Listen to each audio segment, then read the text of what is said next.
Thank you for coming today. This is part of Alaska Startup Week.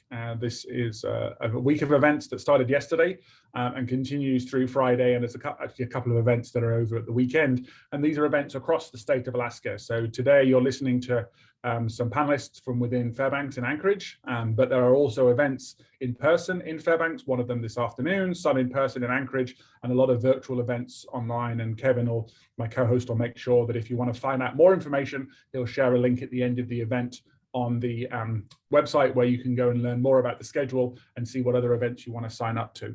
So just want to recognize who we are and who's leading the event today. We are UAF Center ICE, Center for Innovation, Commercialization, and Entrepreneurship. We're based at the University of Alaska Fairbanks, but we have a footprint across the University of Alaska system. And today you've got some faculty, staff, and students that have been supported by some of our programs, and they'll be highlighting the benefits it's brought to them for their research, for their collaborations, and also some of the future opportunities that have occurred because of them being involved in our programs.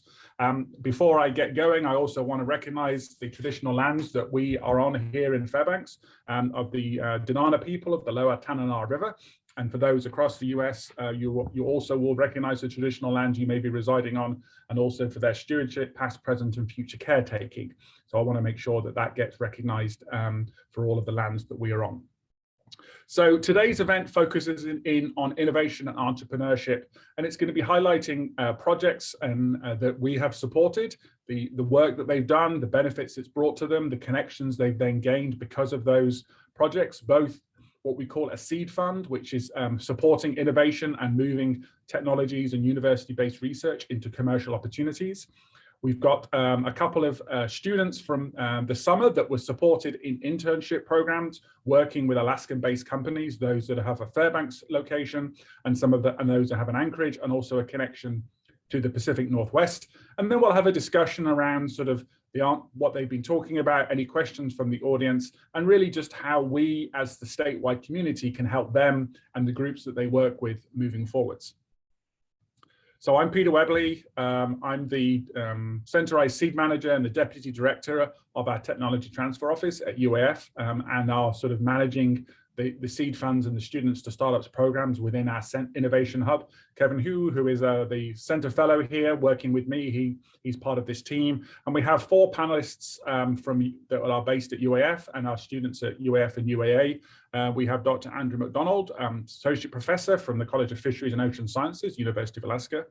We have Corey Giddings, who is a Students to Startups intern with Elevated Oats, student at University of Alaska Anchorage, and is continuing to work with Elevated Oats. Joshua McCachran, who was a Students to Startups intern with Aquaga, is based at the University of Alaska Fairbanks. He'll be talking about that part of his summer and also his senior thesis that he was supported on as part of our seed fund. And then we have Adam Lau, who is the director of our Upward Bound program and also the T3 Alliance lead, University of Alaska Fairbanks, and the work that we've been able to support him with his makerspace and some of his student-based innovation projects. So on that note, I'd like to pass it over to Adam first to sort of give an overview of the work that we've been able to support, what it's done, and how it's driven innovation and entrepreneurship within his program. So on that note, I'll pass it over to you, Adam. Thanks, Peter, and thank you everyone who's watching, and thank you for the opportunity to share a little bit. So the Upward Bound program in Alaska is a federally funded program that aims to help students in a number of high school students be successful in applying for and graduating from college. During the COVID pandemic, we had an opportunity to invest some of the money that we regularly would have been able to spend on an expensive summer program in Fairbanks and repurpose that money towards a makerspace in the individual communities that we serve. Setting up a makerspace is 3D printers, Raspberry Pi computers, drones, equipment, laser cutters, things that can be utilized by a group of students who are making something to, in our purpose, the T3 Alliance backstory there is it's a former grant program that we operated in the Upward Bound program, and it was about helping students use a combination of growth mindset, tech skills, and community engagement opportunities to affect change. Getting back to how CenterIce helped us, as we set up these maker spaces in our target communities, it became apparent very quickly that students who qualified for our Upward Bound program would be able to go in and use the equipment in that maker space. So, go print something on a 3D printer, do whatever you're doing. But CenterIce was able to come in with the seed fund and provide funding opportunities for students who were not enrolled in that federal program. And that made it so that it was an open door environment, and it really stimulated kind of the cross-pollination of students who can qualify for a federal program like this and students who can't. As we go one level deeper, we worked with the University of Alaska Engineering Department to acquire a few of the classrooms to make a makerspace here on campus, and we had another seed fund investment from the Center from CenterIce to facilitate a media lab makerspace, and both of those investments resulted in students having more opportunities to do projects and work on those things, and it allowed for us to serve students who didn't exactly fit within the focus of our principal federal grant requirements. So in terms of facilitating opportunities, this has been an amazing opportunity for us, and we have seen from this examples of student projects, things like automated hydroponic grow towers, things like students redesigning stuff to build on the laser cutter.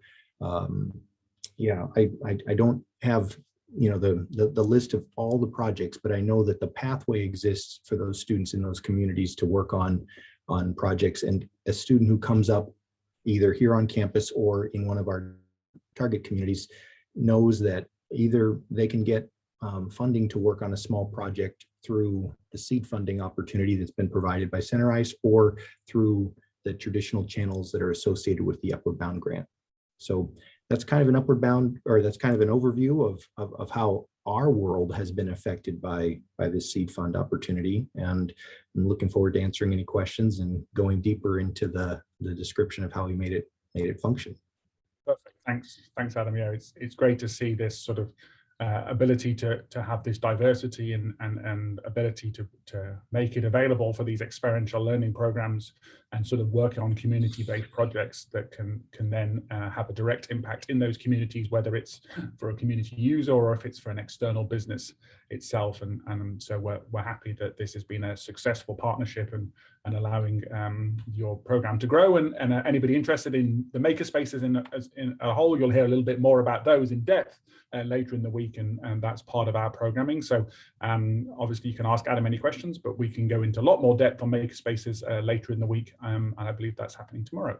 So on that note, thanks, Adam. I'll pass it over to Andrew from College of Fisheries and Ocean Sciences to talk about the project that he's been working on and how that's helped his research and the commercial opportunities that are coming from that work. So over to you, Andrew. Thanks, Peter. Yeah, I'm based in the College of Fisheries and Ocean Sciences, but actually a lot of my work in this entrepreneurial space is cross-disciplinary and in the areas of energy and energy efficiency and renewable energy. And so I saw this this opportunity for the seed fund come out last year, or in September of last year. And a colleague of mine at ASIP had been talking about potential solutions to some of Alaska's challenges in terms of integrating renewable energy on our electricity grid and just generally decarbonizing our energy system. So like how we heat our buildings, for example. And so what we did, we put in a small proposal that was funded and enabled us to start exploring this idea. And the idea was, how could we use heat pumps. Maybe you know of air source heat pumps. Basically, they're like air conditioners, but they can be run in reverse direction to provide heat to the buildings. How could we use those in primarily residential or even commercial buildings here in Fairbanks to dispatch when we have renewable energy on the system? So basically turn them on and heat buildings with wind power or solar energy, whatever is available on the system. And so we are relying on sort of existing technologies, but there's no clear path. There has been no clear pathway for deployment of these sort of utility controlled, dispatchable, smart grid type solutions. And so our proposal was to bring together the parts of that, the hardware, the software, and the sort of the customers and partners in terms of the utilities and individual homeowners or business owners throughout the community. And it was actually interesting. What we did was the first phase of it was a lot of interviews and talking to people and developing a model for how this would work, a numerical model. And then we worked with, and then we ended up talking to a lot of utilities, especially, and just realizing that that there were other problems that needed to be solved as well, in terms of just deployment of renewable energy. And it's kind of a chicken and the egg thing. The more renewable energy we have on the grid, the more we can use these dispatchable resources, and vice versa. The more we have the dispatchable resources, the more we can use the renewable energy. And so around that time, we saw an opportunity come up for new renewable energy developments and projects released by our electric utility, Golden Valley Electric Association, and building on sort of the work we had been doing here at the university and understanding the wind resource and the renewable energy resources. We pivoted and sort of put that project on hold for on ice for the minute, on center ice for a moment. And then we started a new company called Alaska Renewables, and responded to Golden Valley Electric Association's call for new renewable energy. And so that's what we've been working on. And we built a team with, now there's about 5 of us or so, with a few other external partners. And we have, we're building up our business and investing some of our time. Right now we're pre-revenue, because as you may have seen, Golden Valley Electric decided not to move forward with some of their, with the options that they had on the table, but we're continuing those conversations and the development of our project, and of our projects, and you'll learn more about those in the coming months if you're following the energy scene here in Fairbanks and Alaska in general. But we're coming back around to this other topic, and working with software providers and hardware providers and local installers and expertise in the community that have experience with heat pumps in Fairbanks, and looking to deploy our first test prototype system in the next month or so, and demonstrate that as a use case, and then expand that to a more of a pilot system with dozens of installations in town, and give those control over to in order to enable the sort of additional flexibility on the electric grid and enable homeowners to save money on their electric bills. And so we're kind of, or on their heating bills in general. And so we're finding that value proposition there and exploring the ways that we can tap into it.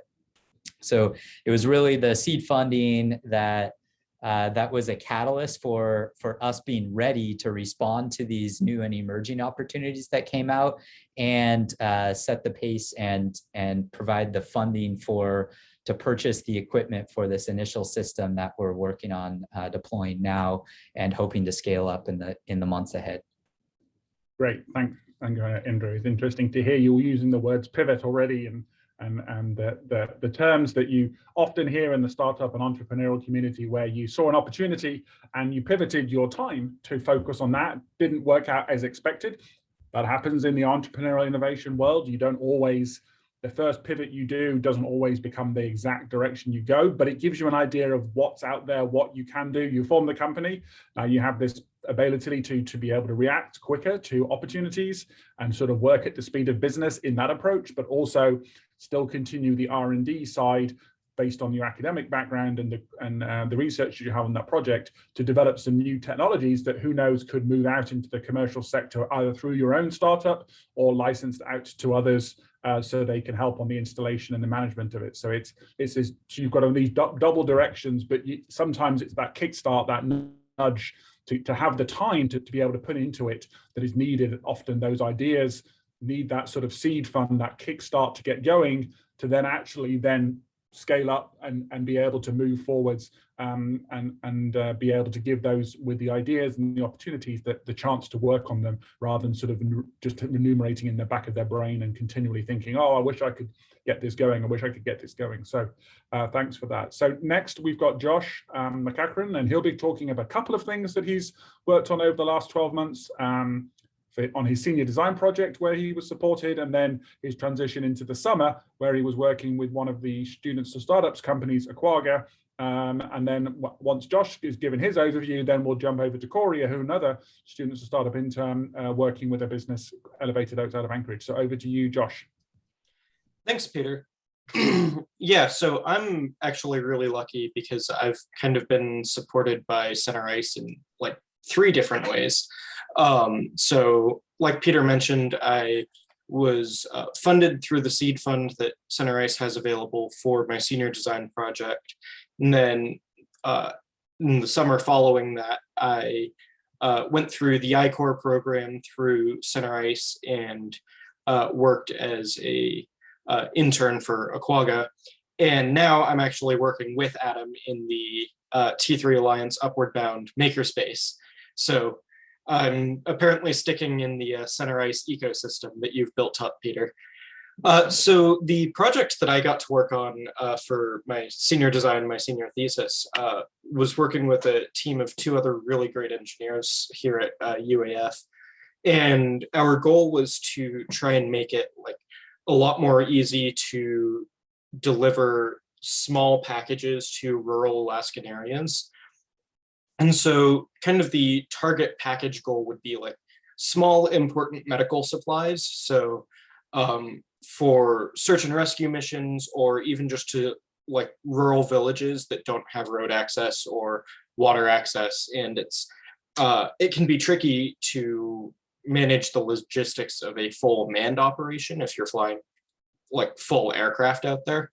So what we developed was tech to make it easier for drones to develop these packages.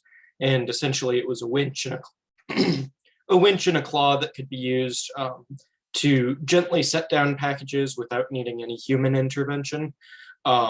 Reduced risk to people, reduced risk to the aircraft. Overall, just, big goal was just to make it a lot easier for those packages to be delivered in a safe way. And so that's kind of how I learned about Center Ice, was through through the flyers that were up on the walls, and then applying for the seed funding. And then working with Peter, and as that project timeframe kind of came to a close, and he started to shill the other projects that he wanted to give out money for, was talking about the Students to Startups program. I was looking at that and I was like, okay, well, I don't have a job. Might as well go to their mixer event that they had, where all of the startups had their representatives come and the students were their virtual event. Basically a chance for people to meet with the people they'd actually be working with if there was a connection found. And so that's how I found out about Aquaga, found out about the work that they're doing. And so Aquaga is a company that's specifically focused on PFAS destruction technology. PFAS is one of those things that we've all probably heard about in the news at this point, referred to as like forever chemicals. And so Aquaga is a company based in Tacoma, Washington, and kind of spreading their scale across the country pretty rapidly, as startups tend to do. But specifically working on some novel tech. So I got to work as an actual research engineer and developing some of their solutions, working on getting systems in place for future success, and really, it was really interesting for me because as a student, like especially in the engineering program, they tend to kind of funnel you towards one path, and that's like, okay, you graduate, you take your initial licensure exam, then you work for like 5 years under a professional engineer, and then you take your licensure exam, and then you work at an engineering firm for the rest of your life. And like the idea of working for a startup kind of had never really tracked in my brain because there's so many startups out there. But working for Aquaga has allowed me to like get real hands-on experience doing real hands-on engineering. Whereas if I was just working at an internship at a larger company, a lot of my friends who did that were working on data entry or kind of just the menial tasks that nobody else wants to do, so they hire an intern to do it. But working at Aquaga, it was super cool because like I became subject matter experts became a subject matter expert on a few of the different components that we were working with. So being able to have that experience was super great.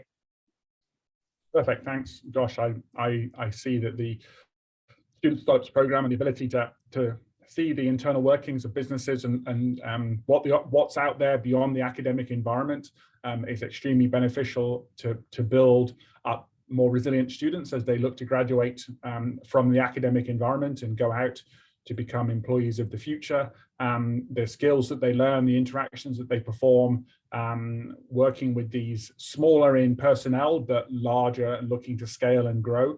It just gives you an insight into the opportunities and gives you some additional skills that you can build upon as you look to your career, potentially outside academia, if a student's looking to do that, or to support you if you're staying with academia as you transition into a research faculty member or research staff member. The skills that you've learned can be beneficial for you moving forwards.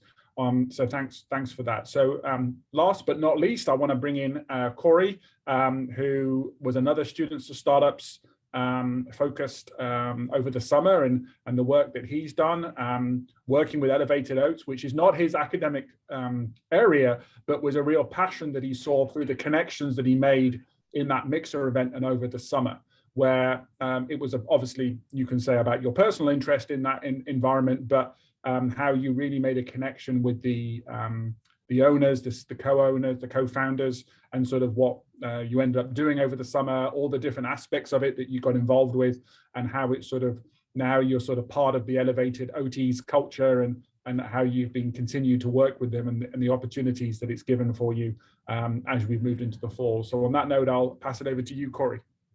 Thank you, Peter. It actually goes a lot deeper than that, if I do say so myself. When my past work experience, I'll start with past academia. So I am actually a returning student to UAA. I attempted to get a degree, back in like early 2010s, 2010 to 2012. When I first moved up to Alaska, and that ended up going very poorly for me because I was also working full time to support myself, living on my own in Alaska, well, with my brother. But yeah, it was a qualm of priorities, and just living took priority. Making money to have rent and so forth took priority over my studies, and my grades suffered because of that. And so I ended up dropping out and kind of going the blue collar route of life, and ending up in sales at a small local company. and it worked really well for me. I was able to flourish a bit. I kind of felt in my stride, but there was this issue kind of on my own part with my perception of myself and how I was kind of just a new employee at this business. It was a new kind of sector that I wasn't used to. It was mechanics. And while I was working in an automotive world, it was more of a logistical, a warehouse job rather than actually working on vehicles. But then I had moved into an aftermarket sales role that also was expecting me to help as a tech writer for the mechanic that worked there too. I had no experience in any of this. And so I was always kind of just trying to learn what I could and just keep up with the day-to-day demands of a small business there was only 4 of us there too. So that was something that I was always proud of the work that I was able to do, but I was always unsure of the work that I was doing too, because the other 3 people were like lifetime mechanics. Like they've been doing this for decades and I never was. So I always kind of put myself in a lesser light. I'll get back to this, but I ended up moving on from there into the culinary world, which was a personal passion of mine. I needed a change. It was new, it was exciting, and I really enjoyed it. But then COVID happened and the restaurants all shut down. And and more than anything, it was the stipends, the unemployment supplements from federal funding, $600 a week, something of that nature, and another $200 a week from state unemployment. It was so much money compared to what I was making as a new cook's hourly rate. So I knew that I had to do something worthwhile with this money. This was more money that I had ever made before in my life at any time. And so I saved it all for tuition to go back to UAA. And it worked really well for me. I was able to just be a full-time student. And as you can see in my little blurb that showed up, I actually did really well in just academia. So this was really my first time to ever be just a university student and not also working part-time or full-time. And it clearly shows in my grades. Then looking to summer, I had to find something to actually fill my time with. So I attended the career fair in the spring. And that's when I first met Peter about Center ICE and the Students to Startups program. And I was intrigued, but I also looking at, oh my gosh, there were so many opportunities at the career fair. There was a national laboratory in Denver. There was the student conservation group to just go to state parks throughout the country and they'll take care of you for the summer. Just exciting opportunities. But I did end up following up on Students to Startups, and Josh alluded to it earlier. It was pretty much speed dating with these startup companies. It was like 3 minutes, I think, is all we had, and then it would swap to the next one. And it's just like, it's just one-on-one with this business owner, with this person who, like, in a lot of the cases, they were the only person of the company. Like, that's how small these companies are. And it was very, very exciting. And I met so many potential businesses that I would really have enjoyed working with, and ended up following up on the top 3. One was my number 1 was the launch company, but that one got picked up like immediately. I'm pretty sure they were already in talks with some of the students before the mixer. It was just that fast. Anyways, my number 2 is Elevated Oats. And it felt right to me because I had my last professional space was in a kitchen. This was going to be another opportunity with a kitchen. It just kind of clicked. It seemed consistent. So I pursued it, and it just it's such a good fit. It is such an amazing fit. It really is. And I also, in talking with Megan, the owner, found out that it was Peter that reached out to Elevated Oats as well. So Center Ice kind of did all the work to bring me and Elevated Oats together, which I am very grateful for. And yeah, it's just been an opportunity for me to be back into this sales world that's dealing with a personal passion of food.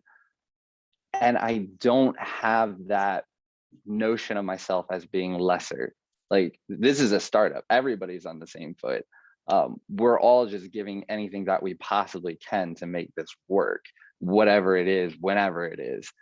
And it's just, it's kind of what I had always been looking for in a professional sense.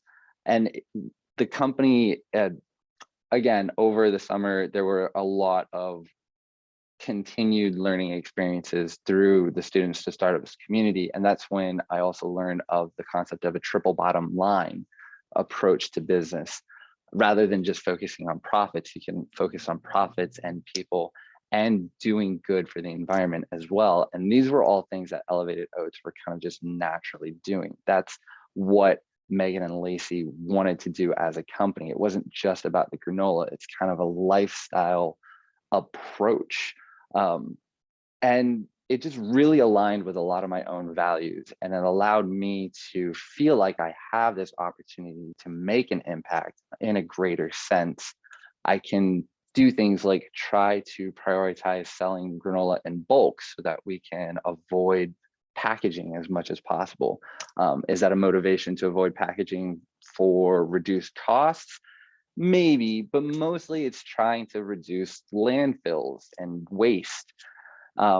It's a personal priority of mine, but we're just trying to make any efforts that we can to do what we can in a way that will help those around us, whether it's by providing a healthier snack food or trying to be able to inspire people to be more active, or just be more conscious about the things that you're eating in general. Like, these are all things that I have an opportunity to put my efforts into now, and it's incredibly rewarding. And I'm very grateful for that. But I would like to close also in saying, coming full circle, I'm no longer just that full-time student anymore. It is very much competing priorities in a grander sense for myself. Also because, thanks in part to Students to Startups again, I have been able to develop this idea of mine into a research project funded through the space grant.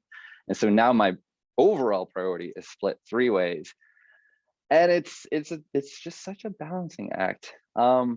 Yeah, but it's so fulfilling. Like, I have gone from this period of my life where I was working what could be seen as a dead-end job. And honestly, especially with this renewed anti-work sentiment, so proud of my country in some ways right now. But in this sense, it's a way that I've been able to stand up for myself as an individual worker and find opportunities for me to work in a higher level. And yeah, I'm just forever grateful to Students to Startups and Center Ice and Peter Webley for this opportunity to elevate myself into an individual that is just trying to do everything I can in a professional, educational, academic, just political sense. It's amazing. Very grateful. Thank you, Corey. A wonderful or inspiring story, and I think it highlights from yourself, but also from Adam, Josh, and Andrew, where the technologies, the work that you're doing, you're looking at the societal benefit. There's technological benefits that's advancing technologies, but Adam's talking about community-based projects where you're getting students working on something that can benefit the community. Josh is talking about his senior thesis on sort of medical supplies and getting critical deliveries. Andrew's talking about reduced costs, renewable energies, and you're talking about societal benefits, carbon footprints, personal growth, all of these aspects where innovation entrepreneurship, that while you can look at sort of the commercial financial side, as you said, the triple bottom line, but also a lot of entrepreneurship can focus in on societal and community entrepreneurship, where obviously you've got a revenue that you need to generate to be able to make those products, to be able to bring those to the community, to the industry, but adding that philosophy into the mindset of your employees, of those that you work with, you're generating an environment that people want to be in and that people want to work for and want to work with. And as a result, you have a positive attitude within your organization, and everybody is enjoying what they're doing, and you end up growing and moving further forward than you would do without doing that environment. So in that sense, great story, great to hear your passions, and it shows everybody's passion and interest in the work that they're doing, and that's why you've joined these programs. That's why you've looked at these opportunities, because you see it can make a difference for yourself, but then the outcomes of your work can have a difference beyond you individually and the organizations that you work for. So I've got some questions to bring up, but I think what is great is seeing everyone's videos and just having this as a general sort of fireside type of chat is in terms of the sort of entrepreneurial community that we have here in Alaska. You've got some attendees listening and people will be watching this later. How can the statewide community help your projects, help us as a community move forwards? What are some of the things you think in the innovation space, in the entrepreneurial space, we as a community could be doing to move Alaska forwards, whether it's programming, whether it's networking, whether it's promoting events? What are some of the opportunities that you see that we could be doing better and improving upon to grow the sort of startup community and this ecosystem we have? Well, Alaska is a small state population-wise. There's only sort of 1 or 1.5 degrees of separation between the majority of us in this environment. And Josh, I see you've unmuted, so I'll pass it to you first. Yeah, I think one of the kind of easiest ways for startups to get involved in building this statewide ecosystem is staying interconnected with the university systems as much as possible, because you know, those of us who are in academia and up and coming and will be looking for jobs, it's both a really easy way to be like, hey, you know, I have this project. If you have a thesis project or a senior design project that you need to work on, here are some ideas and we can supply some funding. It's kind of an easy way to get an extended job interview, essentially, where startups can, excuse me, can work with students and get their, get their input, actually utilize the people who are chomping at the bit to make a difference, and work with them, and then kind of cultivate that seed of entrepreneurship and innovation through, working with them from an early stage, and not just waiting for, or not just having students who are waiting to the end and trying to apply for 100 jobs in their last semester and hoping they get one. Yeah, thanks for that, Josh. I think this experiential learning environment that gives students the ability to see that they work on a project that has a benefit outside the academic environment, but also building up their academic skills. And something we didn't highlight for Josh and Corey is that Center ICE was actually supporting you as the intern. So this was actually the businesses were gaining these excellent researchers and students, and they were then looking at the projects they could work upon. But Josh and Corey were supported by Center ICE for those positions. So the startups were gaining that time and investment that we were putting in the students to work on projects for them. So in the end, Corey and Josh could work on individual projects and some wider business projects, which wasn't then an investment by the business and could lead to future opportunities as you've seen, Corey, you've continued to work with Elevated. Josh, you've stayed connected to Aquaga, and one of the students on your senior design project actually is now working with them on a follow-on project. So connections that you were able to support. So I'm thinking for you, Andrew, with your AK Renewables and the opportunity for next summer, who knows, students or startups could work with you and that team and on particular aspects of your business, where we Centerize could support that student, and you could be working with somebody in engineering, you could work with somebody in management, depending on the types of projects that you have, and then you as a startup could gain access to those resources that would be not an investment on your side, but an investment on our side. What you'd be looking for is what's the time that you would put into it to manage those types of projects where the students will be working on it, but you maybe interact with them once or twice a week just to see how the projects are going and that sort of side of it. So that's something we didn't highlight earlier. I think either Adam or Corey or Andrew, I see a triple unmute, but maybe I'll maybe I'll jump to Adam and then Corey and then Andrew. So over to you, Adam. All right, thank you. No, I mean, just hearing the stories that are represented here, and I know, you know, Kevin, who's your intern there, is also another example of a growth opportunity where somebody found their passion and found a way to contribute to a community, to make a difference. I think that, you know, that question of, you know, what are some ways to support innovation and entrepreneurship and this kind of like culture within Alaska. I do feel that it begins in the school environment where a student feels safe enough to take risks. If I were to judge or just guess here, I'd say both, you know, Corey, I know Josh, and I'm assuming Andrew and you, Peter, have had experiences in life where when things didn't work, you had an opportunity to reframe that as a learning opportunity. And setting that culture in a makerspace environment where you actually put your hands on stuff. I mean, if you're from my generation, you maybe grew up like trying to fix the VCR or build a computer in your house or do something like that and get that kind of experience where it worked.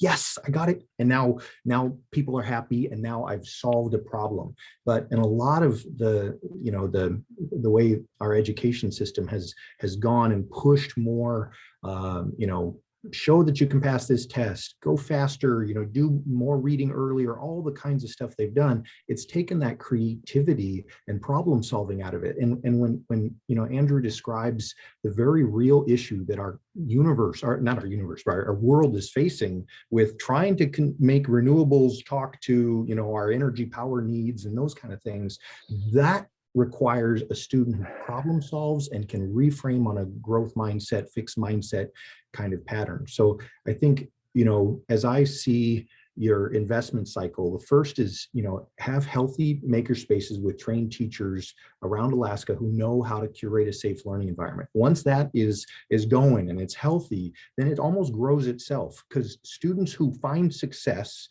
end up, you know, being the mentors and the people around that can share back. But it's also incumbent upon the leaders of our state to, or you know, the successful entrepreneurs to come back and say, hey, there's an opportunity here to express the problem in such a way that a student who's in a developing stage of their, you know, programming capacity, their 3D printing capacity, their how to problem solve capacity, can feel invited and welcome enough to play in this big audience with a real life startup program that's going at full speed, making a difference, doing those kind of things. And Peter, I see, you know, you and the organization that you work with play such a pivotal role in being the one that kind of is the matchmaker in between here, because I can imagine that anybody who's doing a true startup business doesn't have time to pause and go looking around maker spaces to find opportunities to give of themselves, but they have real problems, and they certainly know they have a workforce that's ready, or that they have a need for a workforce that gets it and understands that there isn't a checklist kind of job here. It's more of a kind of job that's when we get to a new situation, we need to communicate, we need to be, you know, all the things that we'd look for there. So yeah, that's kind of my feelings about that. And I appreciate the fact that your seed fund was able to be leveraged on top of an existing program. And we've got lots of programs around the state of Alaska that are about changing student access and making opportunities available. But in the same matchmaker kind of idea between the, you know, the startup community and university and students. It's also a matchmaker between existing federal programs that are out there to help students who are in underserved environments find a pathway into meaningful, you know, careers. And yeah, that's my soapbox for this moment here. But no, thank you. I appreciate your comments, and I think it really is a highlight of how you can leverage capabilities, whether it's funding that can help grow and build. As Josh was mentioning with his scene design, what we supported was only a small aspect of it. It was to provide supplies and commodities. He also had other supports. He was looking to build a more effective tool. So he was looking for an add-on to what he already had available to him and things like that. So it's these seed funds that can add on top of existing programming. The students and startups, it was supporting Josh and Corey and others in those businesses. I saw a couple of other students on the call, but it wasn't just that was the only thing that they were doing. So it was leveraging their capabilities to work on other things. And with Andrew's seed fund project, it's giving him the opportunity to then leverage onto other things. It's having all of these running in parallel, and as you highlight, doing this in an environment where you can test things, you can assess and look at the risks, and have an environment where you can learn from failures, you can evaluate where you need to go and what the opportunities that can exist where you have to test something, and sometimes that is can be a risky and scary environment to be in. But if you can do that where people can learn and build those skills, then they can transition those outside the academic environment, whether it being in schools, whether it being at home schools, whether it being in a university environment. You can then be more resilient as you move outside the university environment into forming a business, going into a larger organization where you might have engineers working with physical scientists, with social scientists, with management, with liberal arts-based backgrounds, and giving all of those, so you are connecting in the academic environment. You can actually build up to generate more resilient employees of the future. Corey, I see you're unmuted. Have you got something to add so far? Oh my gosh, yeah, there's so much to add. Yeah, just in the sense of what Center ICE has done for Elevated Oats with the internship, with being able to provide an intern with a worker that did not have to be covered by the business itself. Like, that was paramount in being able to find just tasks for me to be able to complete within the business so that they can explore just what my capabilities even are without having to have some clear defined worth that they're getting from me to justify my pay. Instead, they're just like, okay, well, let's see, we need this done, let's see if you can do this, and then see whether or not that was successful. Okay, that worked, how about you try this? That was just, that I feel like enabled me as an individual to be able to find my own capabilities within the business, as well as allow Megan and Lacey to find tasks that I could take over for them so that they're freed up to do other things as executives. And yeah, that worked so well that now Megan is talking with UAA directly about maybe other internship programs in the culinary program. So yeah, that was very effective.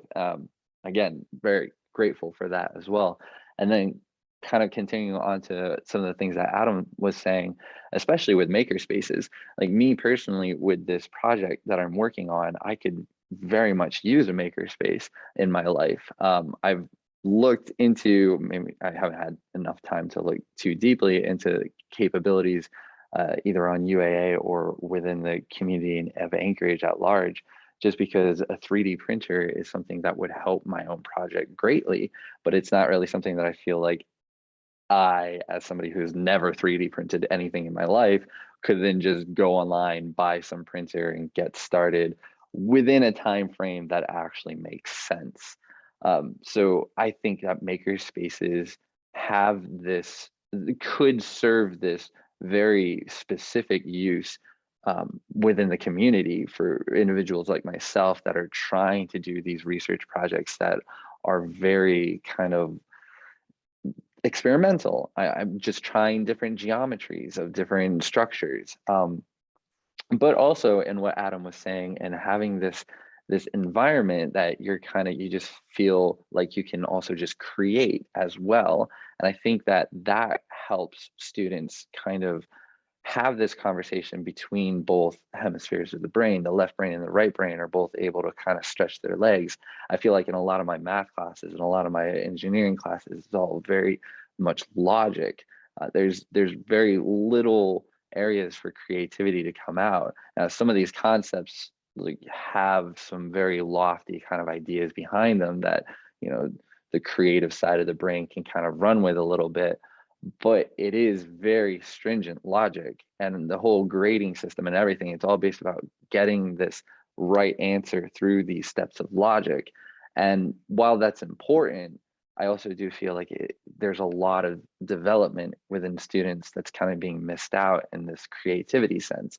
And that's where I feel like if the universities do have this makerspace available for personal projects as well as professional or research-based projects, then I feel like that could be utilized greatly in order to give students opportunities to kind of just see what is possible, what it is that they can do. And what it is that they enjoy to do as well. So yeah, I would love to support any kind of development of makerspace I possibly could, because that I feel like is very beneficial to the community at large. Perfect. Well, I know Adam and Josh probably will be emailing you fairly quickly. There's also a Makerspace panel coming up on later this week that Kevin will be leading, and so look for that on the schedule if you want to come in as an attendee and learn a little bit more about those spaces, including the one that Adam's managing. Andrew, I saw that earlier on you were unmuted. Is there's something else that you would like to? There we go. Kevin's given us the link for anybody wanting to sign up. Andrew, if there's a closing comment you have from your side in terms of yourself as an academic faculty member, the classes that you teach, and the connections that you make to students, as well as your original comment. Yeah, I think I'm really excited about the opportunity that Peter brought up, and I also just wanted to sort of elevate some of the comments that that Andre has been posting and questions on the Q&A. I think those are some great questions and suggestions, and just from my perspective as a founder and somebody that's pursuing these entrepreneurial endeavors, I'm very interested in engaging with a more diverse group of people, and our sort of what defines us, we're trying to be community focused in our new company, and I think that's best done when we're made up of a diverse makeup from our own communities, and so I think that's the problem I see is like, my company so far, the people that are involved are a few like white guy engineers, right? And so we kind of need to like branch out, and I really would value if startup, if Center ICE could help facilitate those and cast a wide net and bring a diverse crew of people into the fold here that we can engage with and partner with and learn from and build these opportunities together. Perfect. No, I thoroughly agree with you on that, and just ensuring that Adam was highlighting the different communities that Upward Bound has worked with. And we also have a project that's coming into university about small businesses and diversity and inclusion of underrepresented groups. So I think, and Andre's comment on the NSET program and how to bring those different, even we had people attending that had gone through that program, that some of the students that were also part of our summer program were from some of those rural communities, from some of those other programs, both Alaska Native and also the full spectrum of backgrounds from within the state. So we ourselves would also like to be able to provide these opportunities to the full spectrum of those that represent the academic environment and represent the state of Alaska, to make sure that there's equity, inclusion, belonging, and diversity across our full innovation and entrepreneurial ecosystem, whether it's inside or outside the academic environment. And that's a clear target I think we should aim to do as we look to grow our economy across Alaska for all involved as well. So one final thing to highlight for anybody that's interested in angel investing, which is one opportunity I know that might interest Andrew if he's got the next hour free in terms of what are some of the approaches and ways for that. The 49th State Angel Fund has an event starting in a couple of minutes. So if you are interested in that, jump over to that. I know Andre on the comments was talking about matching funds. Then 49th State does have some matching opportunities. So you might jump over there or talk to the lead for that event. And they have some connections across Alaska. So just to finish off, I want to thank our presenters and panelists today, Adam Lau, Josh McCachran, Andrew McDonald, and Corey Giddings. And just remind everybody that there's more events going on at Alaska Startup Week this week. So we've got a few more events kicking off to today. So right now we're in the 10 a.m. event. You can see those ones in purple that highlight the online events. We ourselves have got one with B Cool Pharmaceutics, a UAF-based business that is commercializing university research, and actually Elevated Oats has an open house online this afternoon. So another tip of the hat to Elevated Oats and the team there. We've got some events going on in Fairbanks tomorrow and across the state online, starting even at 9 a.m. with the 1 Million Cups based out of Anchorage. And then just to thank everybody for coming. This is part of Alaska Startup Week. So you can go and sign up to more events. If you've gone to an event and got some images and highlights, then use the hashtag AKStartupWeek. And Kevin will be sharing in the chat feedback form if you can fill that out if you're interested in giving us some of your thoughts on our event. But I just want to thank our panelists once more and those listening in online. And we'll be making sure this is on the Center Ice YouTube. So just UAF Center Ice. We'll get you to that location, and you can share it with colleagues and friends that weren't able to attend today. If you want to sort of give them a chance to listen in to the excellent discussion, passions that we've seen from our 4 presenters on the work that they're doing, the innovative research that's going on, but also the societal impacts and the community benefits that are coming from the work that they're doing. So thank you to our 4 panelists. Thank you to Kevin in support on the co-hosting of the event. It's now the top of the hour, so I would like to thank everybody and wish you all a good rest of your Tuesday. So